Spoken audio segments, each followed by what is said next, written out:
তো আমরা বিকেলবেলা বেরিয়ে পড়েছি, সকালবেলা সাইট সিইং করে রেস্ট নিলাম। তো সকাল থেকেই ওয়েদার ভালো না বলে আমরা ঘরেই বসেছিলাম দুপুর থেকে, মানে 3টে থেকে, হ্যাঁ 3:20-তে ঢুকেছি, ঘরেই বসেছিলাম।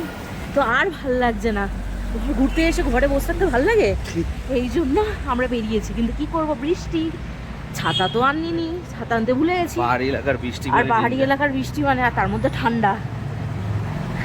কি করলাম, হোটেলের যে দাদা আছে তাকে বললাম, দাদা একটা ছাতা দিতে পারবে?